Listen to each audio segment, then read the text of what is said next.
2 Korintus 6 ayat yang ke-11 sampai ayat 13. 2, 3. Hai orang Korintus, kami telah berbicara terus terang kepada kamu. Hati kami terbuka lebar-lebar bagi kamu, dan bagi kamu ada tempat yang luas dalam hati kami. Tetapi bagi kami hanya tersedia tempat yang sempit di dalam hati kami. Maka sekarang supaya timbal balik, aku berkata seperti kepada anak-anakku, bukalah hati kamu selebar-lebarnya. Dia ingatkan kepada jemaat di Korintus ini dengan ungkapan, hai orang Korintus, kami telah berbicara terus terang kepada kamu. Hati kami terbuka lebar-lebar bagi kamu.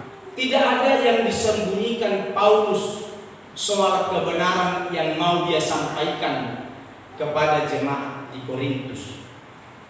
Rasul Paulus ini adalah seorang hamba Tuhan yang sangat bertanggung jawab atas jiwa-jiwa yang dilayani.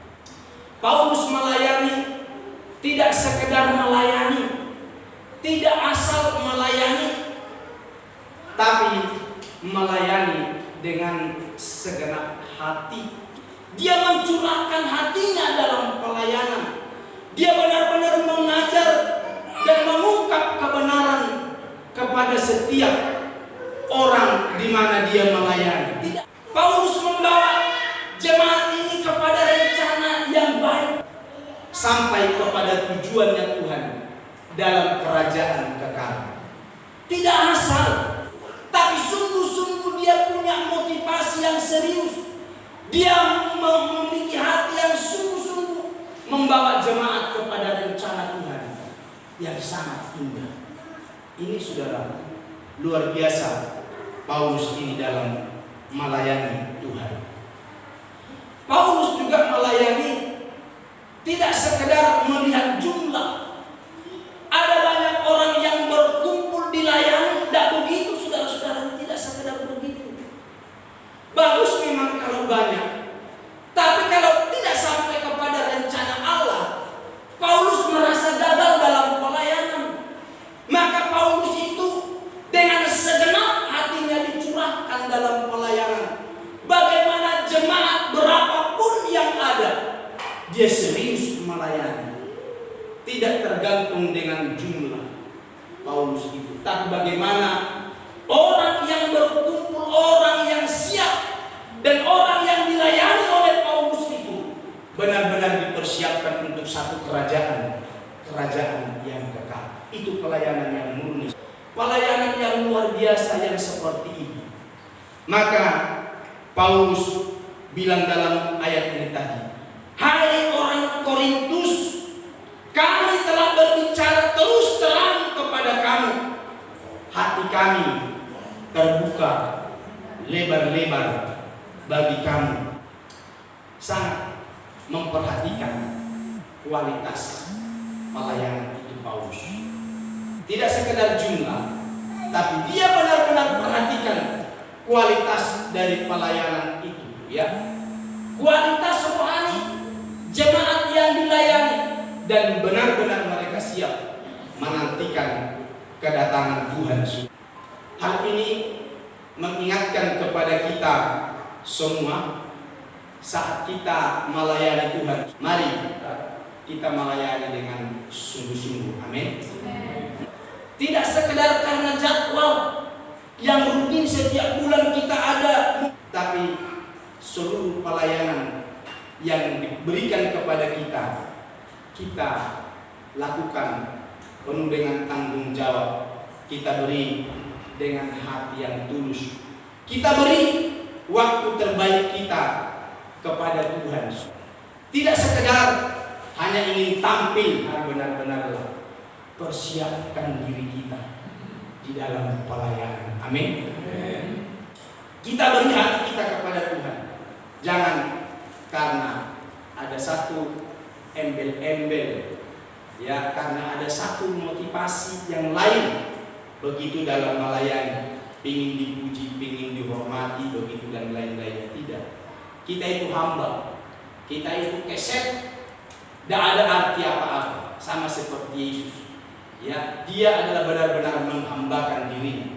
Mari kita benar-benar melayani untuk kemuliaan Tuhan. Amin.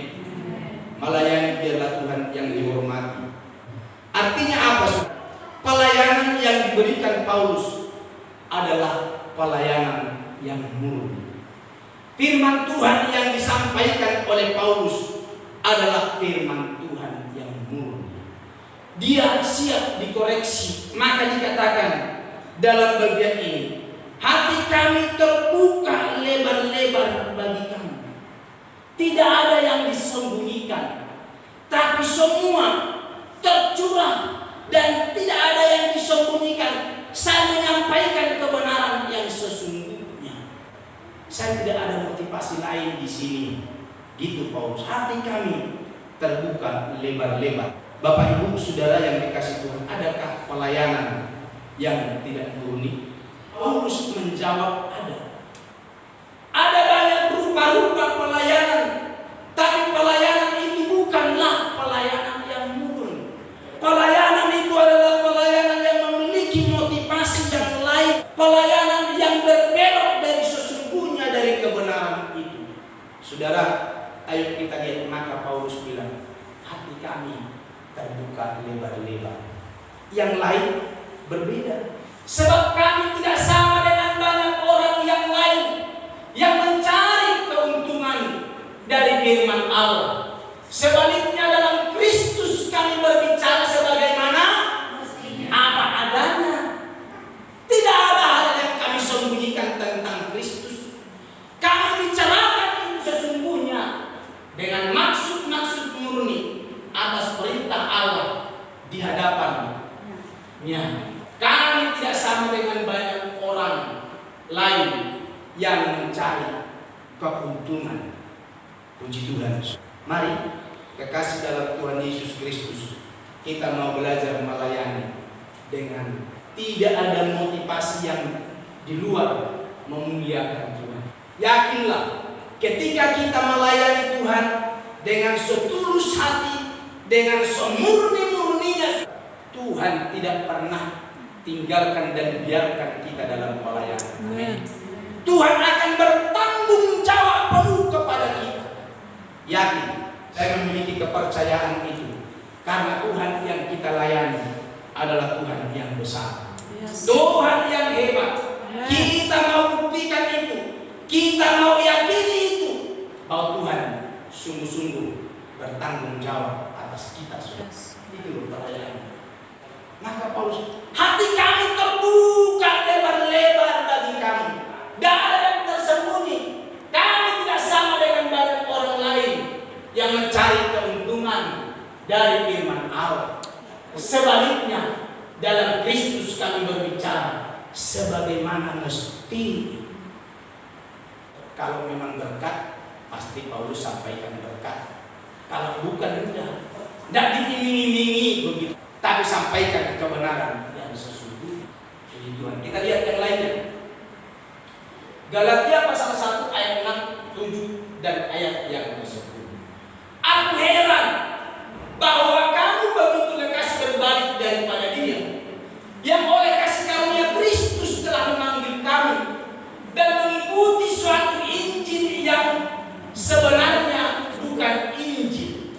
Nah, saudara, ada yang membelokkan. Hanya ada orang yang mengacaukan kamu dan yang bermaksud memutarbalikkan Injil Kristus.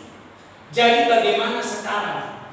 Adakah aku cari kesukaan manusia?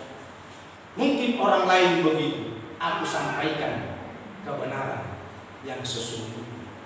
Atau kesukaan Allah. Adakah aku coba berkenan kepada manusia? Paulus bilang, aku tidak begitu. Aku tidak coba-coba menyenangkan untuk berkenan kepada manusia. Tapi saya mau coba berkenan di hatinya Tuhan. Maka mari kekasih dalam Tuhan, kita yang melayani Tuhan memiliki motivasi yang benar. Hanya untuk memuliakan Tuhan. Kalaupun kita tidak mendapat perhatian plus dari manusia sudah, tapi terimalah ujian dari Tuhan. Amin. Ini loh saudara yang paling bernilai. Dalam ayat yang lain lagi, Paulus tunjukkan tanggung jawabnya dalam pelayanan. Dari 2 Korintus pasalnya yang ke-15, ayatnya yang ke-31 sampai 32, dikatakan begini. Saudara-saudara, tiap-tiap hari aku berhadapan dengan bertanggung jawab Paulus ini. Siapa yang mau berhadapan dengan maut? Tahu ini persoalan menghindar. Paulus tidak. Demi kebanggaanku dan kamu, dikatakan Paulus kepada jemaat di Korintus ini, dalam Kristus Yesus Tuhan kita, aku katakan bahwa hal ini benar. Kalau hanya berdasarkan pertimbangan manusia saja, aku telah berjuang melawan binatang buas di Efesus. Apakah gunanya hal itu bagiku? Ngapain aku sebenarnya berjuang melawan binatang buas? Apa artinya itu bagiku? Tapi dikatakan tadi, demi kebanggaanku akan kamu. Dia bangga dengan pelayanan itu, dengan jiwa-jiwa yang dipercayakan. Maka apapun pertaruhannya, Paulus tidak mau kalah. Binatang buas yang dimaksud di sini bukan binatang yang sesungguhnya, tapi pengajar-pengajar sesat yang ingin membelokkan jemaat-jemaat itu dari jalan Tuhan. Paulus itu berjuang. Paulus ingin membawa jemaat itu kepada rencananya Tuhan. Dia tidak mau jemaat itu berbelok. Dia mau meluruskan jemaat itu kepada jalan yang benar. Maka dikatakan, kalau hanya berdasarkan pertimbangan manusia saja, aku telah berjuang melawan binatang buas. Apa gunanya hal itu bagiku? Tidak ada artinya. Ngapain aku rugi amat begitu? Kalau hanya itu soal makan dan minum saja urusan kita di bumi ini, ngapain susah? Tapi karena ada suatu hidup yang kekal bersama dengan Tuhan, itu loh yang mau bawa.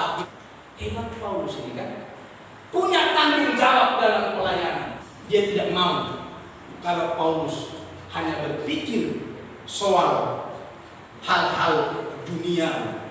Tapi ada satu kehidupan yang dijanjikan Tuhan, kehidupan yang kekal bersama dengan Dia dalam kerajaan kekal. Ingat, waktu kita tidak lama, 80 tahun menunggu. Sangat bertanggung jawab Paulus di dalam pelayanan, tidak asal-asal, tapi dia persiapkan jemaat ini satu rencana Allah yang luar biasa sampai di kekekalan bersama dengan Tuhan. Paulus sebagai hamba Allah membuka diri kepada semua orang, apapun statusnya, apapun strata orang itu. Paulus tidak membuat perbedaan, tapi bersedia menjadi curahan hati dari jemaat Korintus, menjadi tempat sampah. Dia bersedia, diomongi apa aja. Itu Paulus.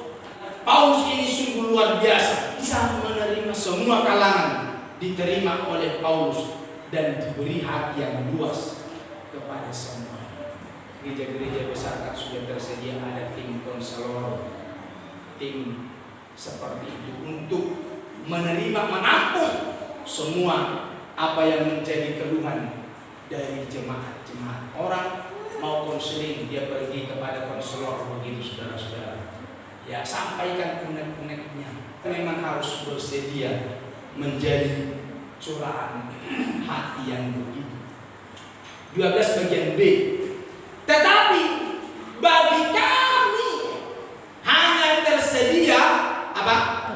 Tempat yang sempit di dalam hati kami. Jemaat Korintus punya tempat di hati Paulus, tapi Paulus tidak punya tempat di hati jemaat. Kalau ngomong dikit, wah ini wis aneh di Pak Pendeta. Iki aneh ini Paulus ini. Mulai berkeluh kesah. Loh saudara-saudara, itu seorang hamba Allah harus siap yang begitu. Ya, tidak punya tempat kemana, mau ngomong apa Iya. Karena belum tentu diterima dengan baik. Apa-apa ini masih bolong ini. Tidak punya hati, tidak punya tempat di hati jemaat. Kalau kita yang melayani, mungkin begitu, diomongi dan macam-macam. Oh, sehebat loh, suaranya aja fals, suaranya aja pas-pasan. Tapi saudara, enggak. Wes memang begitu, kita tidak punya tempat. Tidak punya tempat. Jemaat punya tempat di hati Paulus. Terbuka lebar. Dan kamu ada luas di hatiku, katanya. Tapi bagian B-nya di ayatnya yang ke-12 tadi bilang. Saya baca sekali lagi. Tetapi bagi kami hanya tersedia tempat yang sempit dalam hati. Kamu ada tapi sempit. Tempat bagi Paulus di hati dari jemaat Korintus itu. Walaupun Paulus ini seorang hamba Tuhan yang benar-benar melayani, yang sungguh-sungguh melayani, kurang mendapat perhatian, kurang mendapat respon dari jemaat-jemaat. Bahwa pengalaman yang dialami oleh Paulus ini pernah juga dialami Yesus sendiri. Yesus sama tidak punya tempat. Lukas 9. Dan Yesus berkata, anak manusia harus menanggung banyak penderitaan dan ditolak, tidak punya tempat. Iya. Yesus seorang hamba Allah yang melayani dengan tulus. Tapi dia juga tidak punya tempat di hati orang-orang. Ditolak loh. Anak manusia harus menanggung banyak penderitaan dan ditolak oleh tua-tua imam kepala dan ahli Taurat.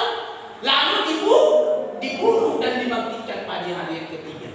Bukan saja ditolak Yesus, bukan saja tidak punya tempat Yesus di hati mereka, tapi kemudian dibunuh. Sekali lagi, kalau kita seorang pelayan Tuhan tidak punya tempat, terima. Jangan pernah kau berkeluh kesah. Kita ini tempat curahan hati. Markus 6 ayat 1-3 katakan begini. Kemudian Yesus berangkat dari situ dan tiba di tempat asalnya, dan murid-muridnya mengikuti dia. Pada hari Sabat, ia mulai mengajar di rumah ibadat dan jemaat yang besar takjub ketika mendengar dia, dan mereka berkata, dari mana diperoleh semua itu? Hikmat apa pulakah yang diberikan kepadanya? Dan mujizat-mujizat yang demikian bagaimana dapat diadakan oleh tangannya? Bukankah ia ini tukang kayu?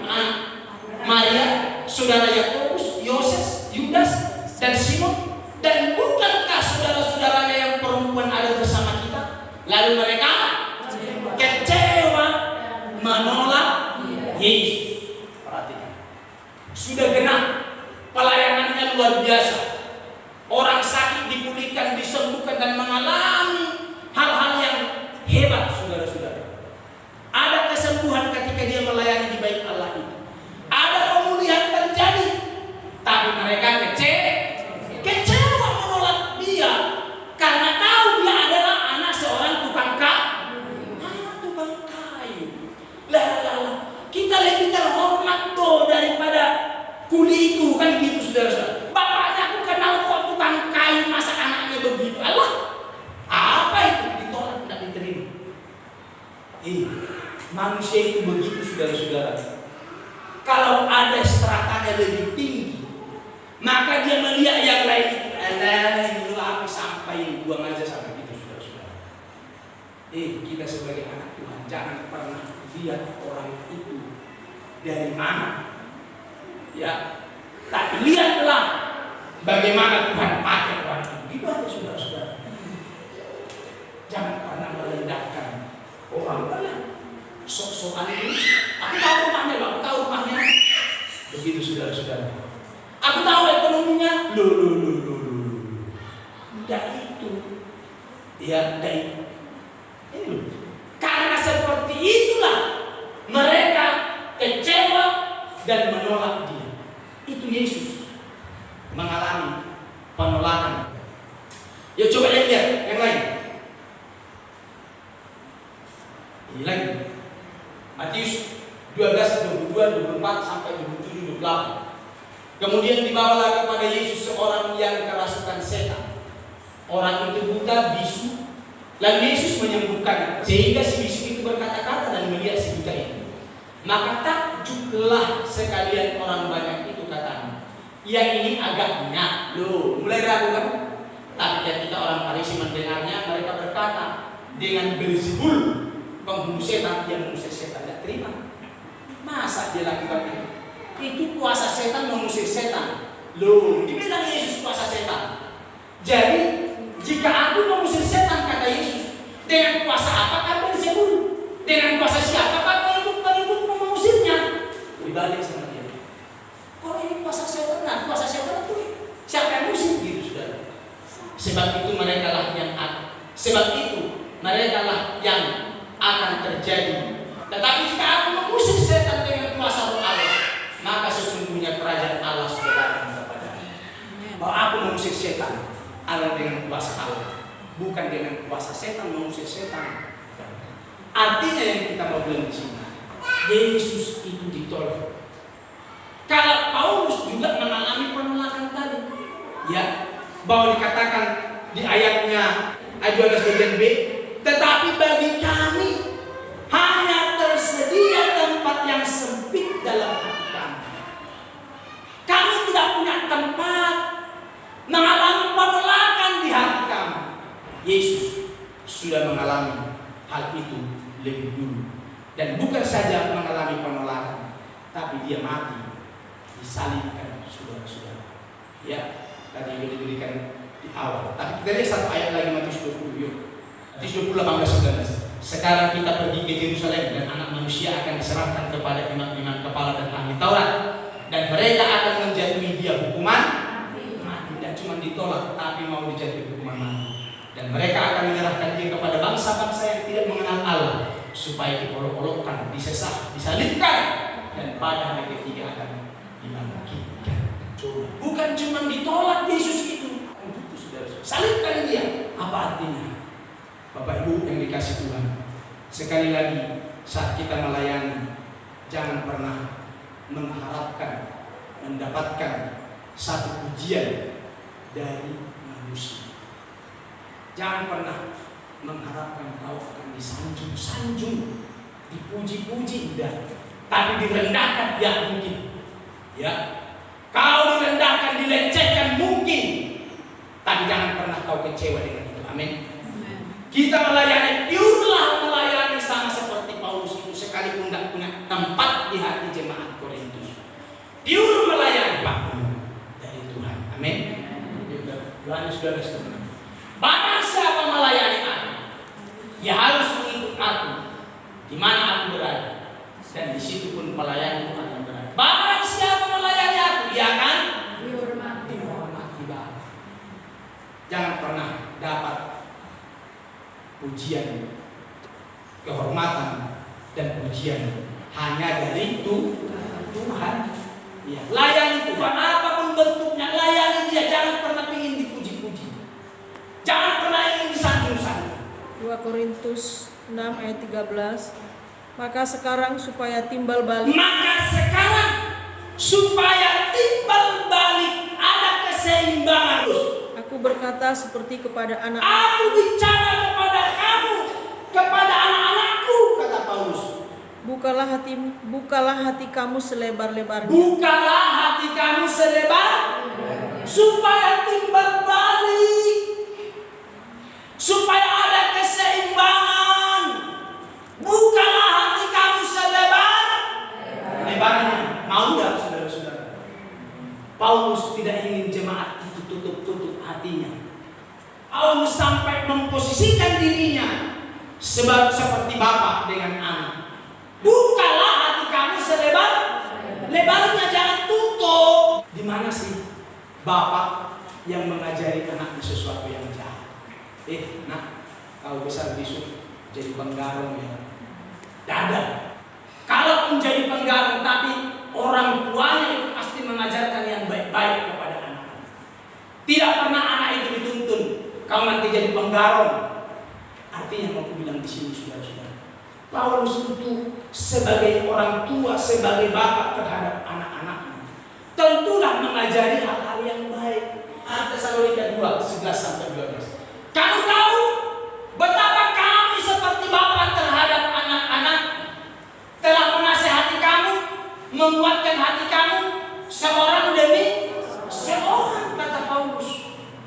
Betapa kami seperti bapak terhadap anak-anaknya, kata Paulus. Menasihati kamu, menguatkan hatimu seorang demi seorang. Tidak ada ajaran yang lain disampaikan Paulus. Aku dulu sebagai bapak, saya beri yang benar kepada kamu. Dan meminta dengan sangat sebagai orang tua, bilang kepada anak, aku minta kepada kamu dengan sangat, supaya kamu hidup sesuai dengan kehendak Allah. Paulus ingatkan begitu. Sebagai orang tua, aku nasihati kamu supaya kamu hidup apa? Sesuai dengan kehendak Allah. Loh ini, maka saya bilang tadi, Paulus itu mengarahkan jemaat ini, mau membawa jemaat ini kepada rencana Tuhan yang indah, ke dalam kerajaan kekal. Kamu harus tiba di sana. Kalau orang lain tidak peduli dengan begitu, ya tidak masalah. Tapi aku ingin membawa kamu kepada rencana Tuhan yang baik. Maka supaya kamu hidup sesuai dengan kehendak Allah. Sebagai umat Tuhan, sebagai anggota Gereja Betel Indonesia, diaspora sejahtera di Tapeng ini, hiduplah sesuai dengan kehendak. Amin. Amin. Mari belajar saudara-saudara, hidup sesuai dengan kehendak Allah. Jangan bermain-main dalam hidup ini. Jangan biasa-biasa dalam pengiringan kita kepada Tuhan. Orang dunia di luar sana, aduh, luar biasa. Ya, mau perselingkuhan itu halal. Yuk, saya mau ajak kita hidup sesuai dengan kehendak Allah. Jangan main-main dalam hidup ini. Sebentar hidup ini, kita harus hidup sesuai dengan kehendak. Seperti apa hidup sesuai dengan kehendak Allah? Yuk, hidup dalam kekudusan. Terus dari 12-14. Berusahalah hidup damai dengan semua orang. Kejarlah kekudusan. Sebab tanpa kekudusan ini garis bawah ini, tidak seorang pun akan melihat Tuhan. Hiduplah dalam kesucian. Ketika anak-anakmu besar, jangan biarkan dia, jangan lepaskan dia begitu bebas sekali, saudara-saudara. Bentengi dia dengan kebenaran, hidup dalam kesucian. Lihat sekarang model orang berboncengan di sepeda motor, aduh. Saudara-saudara, sudah tidak benar. Sudah seperti menumpahkan seluruhnya kepada pasangan boncengannya. Tapi itulah dunia. Jangan sampai kita ikut-ikutan dengan dunia itu. Kalaupun manusia-manusia di sana anggap itu sesuatu yang biasa, kita yuk bareng-bareng jaga kesucian itu.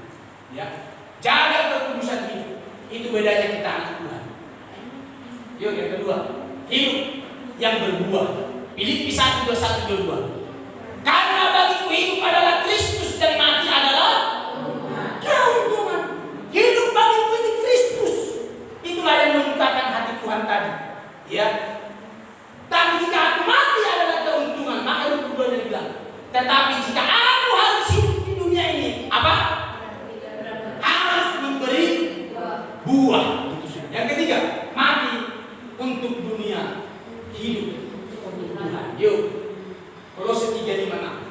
Karena itu matikanlah dalam dirimu segala sesuatu yang duniawi, percabulan, kenajisan, hawa nafsu, nafsu jahat, dan juga keserakahan yang sama dengan penyembahan berhala.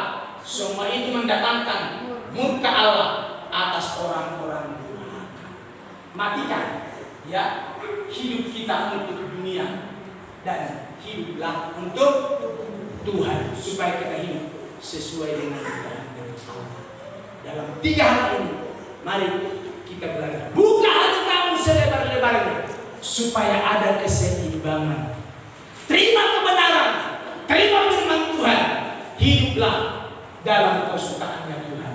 Yang pertama tadi, hidup dalam kekudusan dan hidup